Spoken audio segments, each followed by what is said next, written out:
At my dad's birthday party, my name tag said, "The Disappointment." My stepmom laughed. Well, it's true. So I stood up, clinked my glass, and said, "I'd like to make a toast to the last time you'll ever see me." Dad choked, but the real shock came when I walked out the door and left behind one final. My name's Natalie Collins. I'm 31 years old, and I'm walking into my own execution. Well, that's what it feels like. My dad's 60th birthday party at the Greyport Marina Club isn't really a celebration. It's a performance, a perfectly staged play for the town's elite, and I've been cast as the family screw-up. The air is thick with the scent of salt water and money, a mix of expensive perfume, and the faint briny smell of the docks outside. It clings to the dark wood paneling and the velvet chairs, a constant reminder of where I am and what this town values. My goal for tonight is simple: get through the next 2 hours without screaming, and then burn it all to the ground on my way out. My primary obstacle is gliding through the room right now. Bianca Collins, my stepmother, moves like a shark in a designer dress, all polished teeth and effortless social grace. She's the queen of this little kingdom, and her eyes land on me like a predator spotting a weak link in the herd. She approaches, a tray of professionally printed name tags in her hand. She plucks one from the top and holds it out to me. The lettering is crisp and black, just like everyone else's, but the words are different. Mine reads, "The Disappointment." It's a cold, calculated strike, meant to shatter whatever composure I walked in with. But looking at it, I don't feel broken. I feel a strange sense of clarity. It feels like a key. I see the pity flicker in my dad's eyes as he watches from across the room. But he says nothing, turning back to his conversation. His silence is the second cage they've built around me. I take the tag from Bianca's perfectly manicured fingers, my own calloused from my work as a paramedic, and I stick it right over my heart on my blazer. Let them see it. Let them all remember it. A year ago, that name tag would have just been a mean joke. Now, it's an accusation.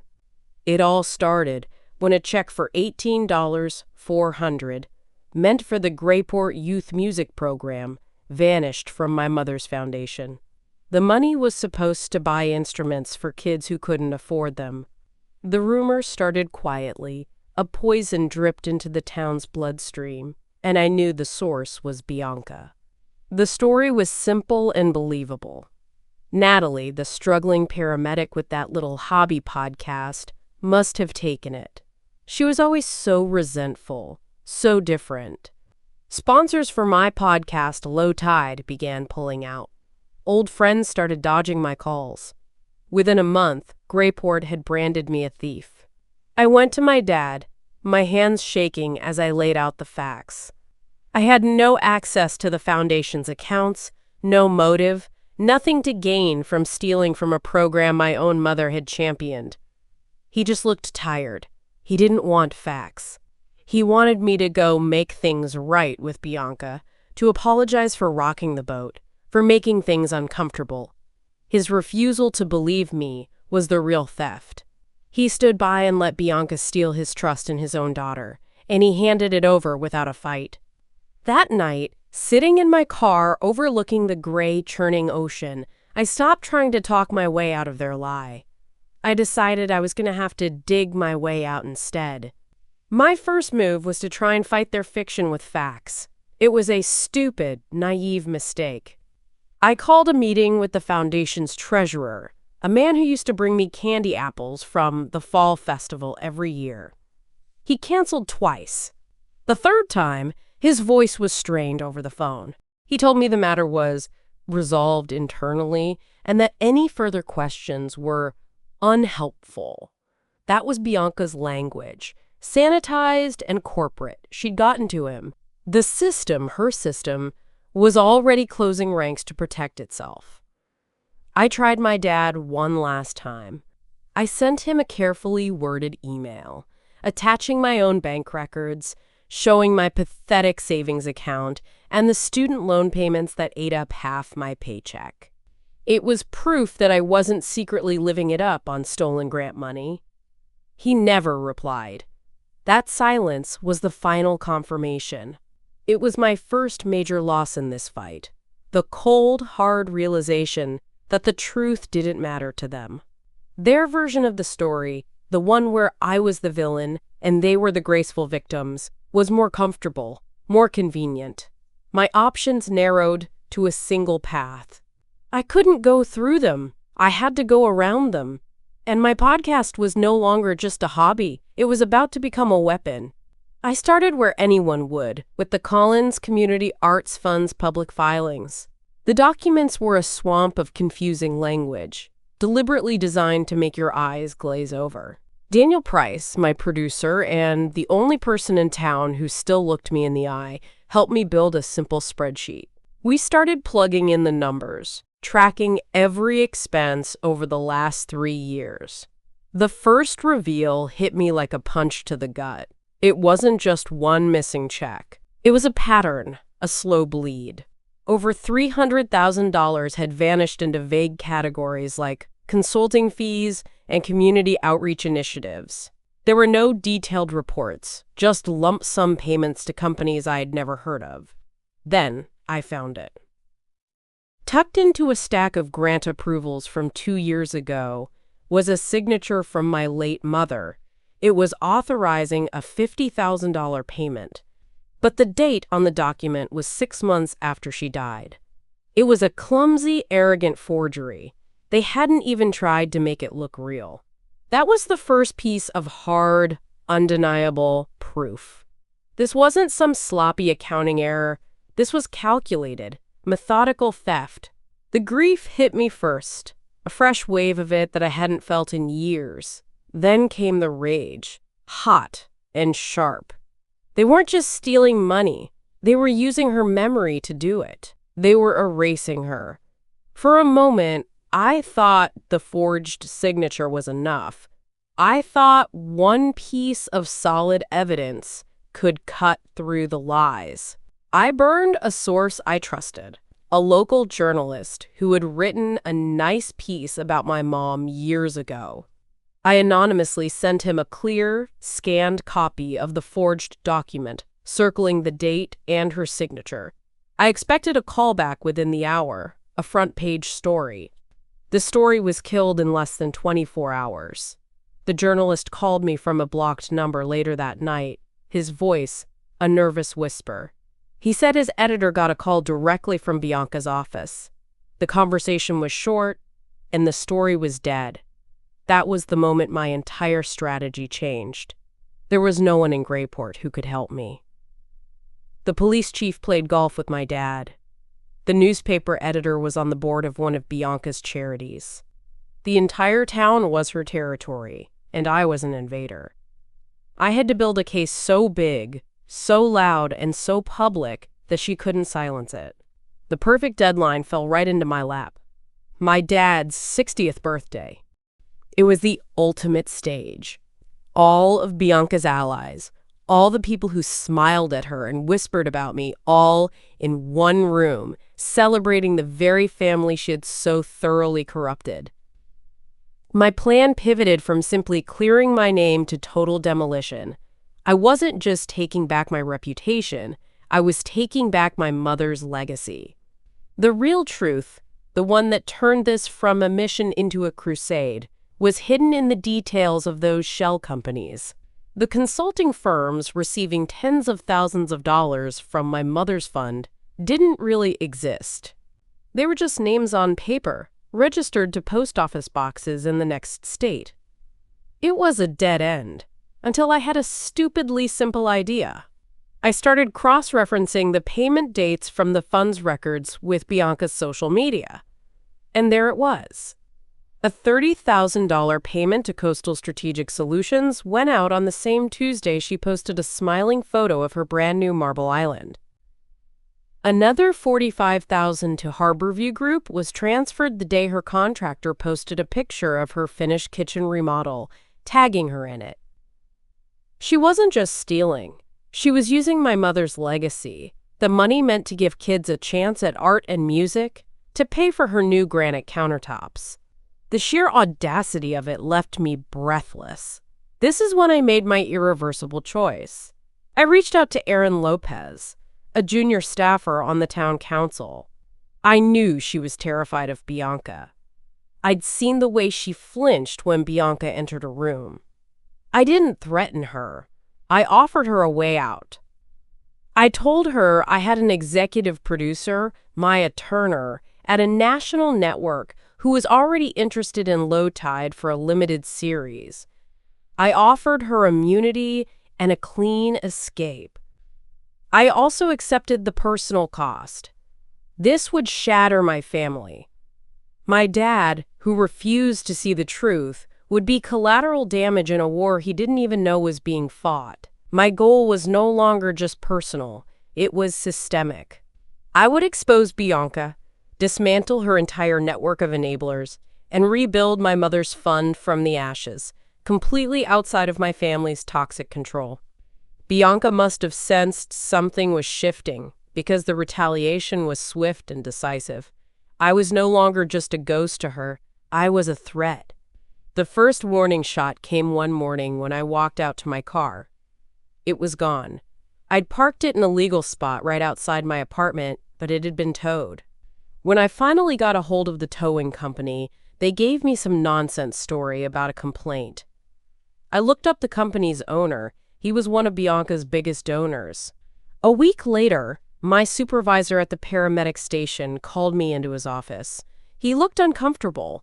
He told me Bianca had made a surprise, charitable visit to the station that morning.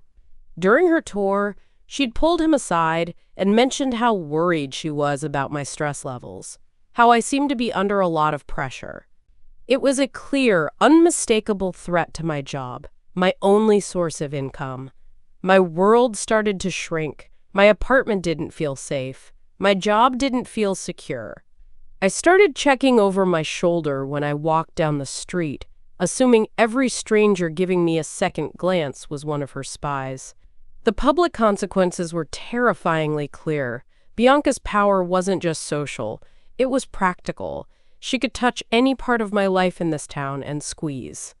The constraint tightened around me like a vice. I moved all my research onto an encrypted drive I kept in a lockbox. I stopped meeting with my producer Daniel in Greyport. We started driving to a dingy coffee shop in the next county over, paying in cash and never sitting near the windows. I couldn't afford a single mistake. Erin Lopez, the terrified council staffer, came through. She met me in a library 2 towns over, her hands trembling as she slid a small thumb drive across the table. She didn't say a word, just got up and walked away. The second reveal on that drive was more chilling than anything I had found in the financial records. It was a secret recording. The audio was crystal clear. Colin Marsh, Bianca's slick political fixer, was coaching Erin on how to bury the fund's financial red flags ahead of a routine state audit. His voice was calm and condescending as he told her exactly which invoices to accidentally lose and how to recategorize the payments for Bianca's remodel under a new community beautification project. It was the smoking gun. This fused all the threads of my investigation together. It wasn't just Bianca's personal greed anymore. It was a full-blown conspiracy, with powerful people actively helping her cover her tracks. My last safe option was gone. I couldn't just expose Bianca anymore. I had to take down Marsh and the whole rotten structure they had built. There was no going back, no way to put this monster back in its box. The ticking clock of the party suddenly felt deafening. It was now just 72 hours away. I had a frantic meeting with my lawyer, Laura Briggs, a sharp woman from out of state, to finalize the paperwork for the new, independent trust. Then I met with Peter Vaughn, a compliance officer at the bank. He looked at the evidence I presented, the forged signature, the recording, and his face went grim. He agreed to freeze the foundation's accounts the second my broadcast went live. The plan was locked. The night before the party, my phone rang. It was my dad. His voice wasn't angry, just hollow and tired. "Natalie, please," he said. and the word hung in the air between us. For me, just for one night, can you put all this behind you and just be nice to Bianca? It's my 60th birthday. It wasn't a request. It was the final piece of proof that he would always, always choose her comfort over my truth. My goal, which had felt so clear and righteous, suddenly looked impossible, because the one person I thought, deep down, I was partly doing this for, would never see it. He would never understand.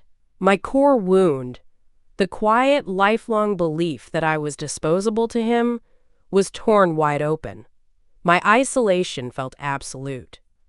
I sat in my parked car outside my apartment building, and I almost did it. I almost dragged the entire live stream file into the trash. Then my phone buzzed. It was a text from Sophie Randall, the director at the youth music program. It was a simple photo of a teenage girl holding a beat-up cello. One of its strings was broken, held together with a sloppy knot. The caption beneath it read, "We're still hoping." That fragile, earned possibility was all I had left. That girl's hope was more real than my father's denial. I wasn't doing this for him anymore. I was doing it for her. I walked through the party, the disappointment name tag, a bright white beacon on my chest. I endure the fake smiles, the condescending pats on the arm from people who've been whispering about me for a year. I just smile back, a tight, controlled smile that doesn't reach my eyes. I'm a ghost at my own family's feast. During the toasts, Bianca raises a glass of champagne to my dad. She's radiant under the soft lights. She makes a pointed joke about my artistic endeavors and how some birds, bless their hearts, just never quite leave the nest. The room fills with polite, knowing chuckles. My dad smiles weakly.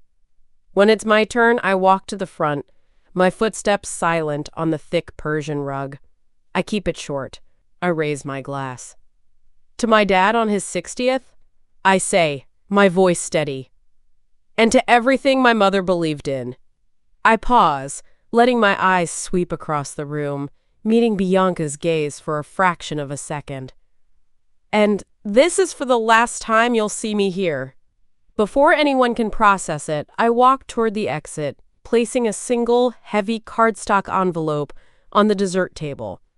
It's addressed simply, "For the family." As I step out onto the cold, wind-swept pier, I hear someone behind me tear it open. Inside is a small card with a scannable code and 3 words printed beneath it. Press play. The moment the heavy club door clicks shut behind me, the room's big projector screens, which had been cycling through a slideshow of my dad's life, flicker to black and then light up with the Low Tide logo. My pre-scheduled live stream has begun. Through the floor-to-ceiling windows, I watch it unfold. My voice, calm and factual, starts narrating the story of the theft, filling the stunned silence of the club. The projector my friend secretly installed in the audio-visual booth this morning flashes a high-resolution copy of my mother's forged signature onto the wall behind the bar, followed by the fake invoices for Bianca's kitchen. Then, the audio of Colin Marsh coaching Aaron plays over the club's expensive sound system, his voice echoing through the grand hall.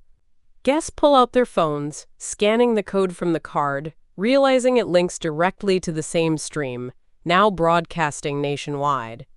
I watch Bianca's face, a perfect mask of social grace, collapse into pure, ugly shock. I see my dad staring at the screen, then at her, the truth, finally, brutally landing. The feed cuts to a live shot of Sophie Randall's face, her eyes wide with disbelief, as a notification appears on her phone's screen. The full $312,000, plus the original $18,400, has just been deposited into a new, untouchable trust for the youth of Greyport. The Collins social throne doesn't just crack. It vaporizes in real time. Outside on the pier, The cold sea air feels clean for the first time in a year. It washes over me, taking the suffocating scent of the party with it. A boat from the network Maya Turner works for idols in the dark harbor, its cameras silently capturing the chaos erupting inside the glass walls of the club. The door opens and my dad stumbles out, his face pale and slack. He starts to speak, his voice cracking. "Nat, I hold up a hand, stopping him. There are no more conversations to be had, not like before. I tell him my terms. You want to talk to me again? You will issue a public apology to me and to this town. You will go to therapy every week to understand your own cowardice. And you will enroll in a beginner coding class at the community college, just so you can remember what it feels like to not know something before you judge it." I don't wait for an answer.